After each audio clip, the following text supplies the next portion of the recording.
Adkins warned illegals what would happen if they defy Trump. Now all hell has broken loose.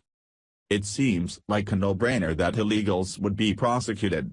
Just like any crime, if there's no punishment for it, people won't quit doing it. Especially if they get lots of money as a subsidy if they stay here illegally and decide they want to live off the taxpayer dime. That concept is somehow still confusing to those who run certain cities in the United States. These mayors and city councils have decided that they want to provide a sanctuary for illegals, meaning even when law enforcement finds them they can turn them into immigration and customs enforcement. This is altogether ridiculous because it not only ties the hands of local law enforcement, but it's a direct contradiction to federal law. I'll be honest, I'm Southern and we're all about states' rights, but harboring a fugitive is harboring a fugitive no matter what sympathetic-sounding biblical term you put on it. And I'm not the only Southerner that's calling BS on these cities and their anti-American policies. Adkins has been speaking out about politics lately and unfortunately, he's worried that it might be too late for a peaceful end to this critical issue. I think they're going to get into serious trouble when they start messing with sanctuary cities. Those people are gonna raise hell. I recently had the honor of speaking with the veteran who served during the Korean War, but not in Korea. He told me that he was stationed on the Mexican border, trying to keep that part of the country safe from criminals.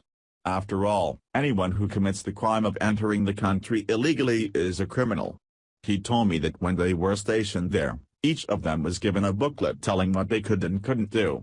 One thing that every citizen was allowed to do, according to that book, was to ask any other citizen to see their identification, at any time.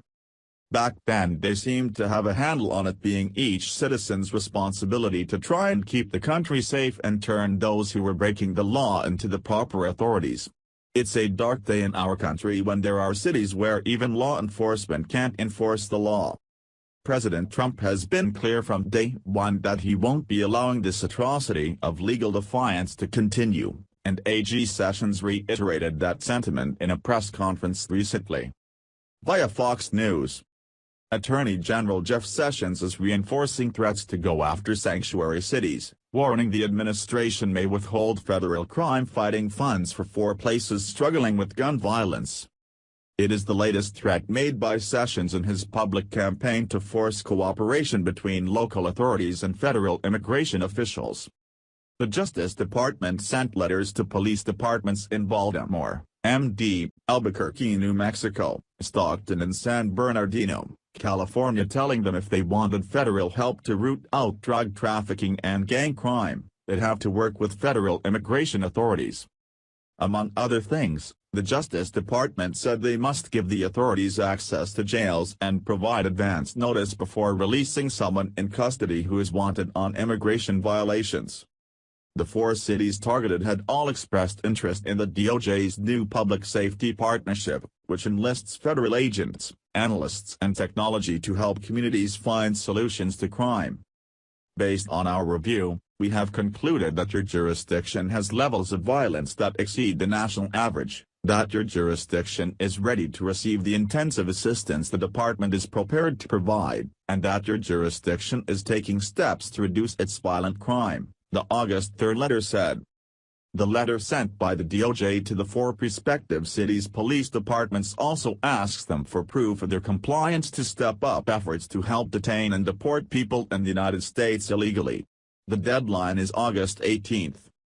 Separately last week, Sessions told jurisdictions they need to meet the same conditions or lose out on millions of dollars from a separate program that aims to send grant money to support law enforcement. The Attorney General rolled out the rules as part of his promised crackdown on sanctuary cities. His threat didn't sit well with some, prompting a defiant pushback on the request. Under old rules, cities seeking grant money needed only to show that they weren't prohibiting local law enforcement from communicating with immigration authorities. Police use the money for everything from bulletproof vests to body cameras. Sessions unveiled the policy amid speculation about whether he would retain his job following President Trump's blistering public criticism for his recusal from the Russia probe. The terse warning from the president seems, for now, to have subsided. I appreciate that the AG's understated charm makes him say things like frustrate these laws. Let me translate that for you. These laws are frustrated the way you and I are frustrated when we make it to the bank 10 minutes after it closes. In other words, it's keeping the laws from getting anything done. That charm isn't keeping him from laying down the law to our friends in the offending cities though. It's also not keeping him from telling them what's going to happen if these cities keep endangering their citizens in this way. Thanks for watching. Please subscribe Breaking News 365 channel. Goodbye and see you again.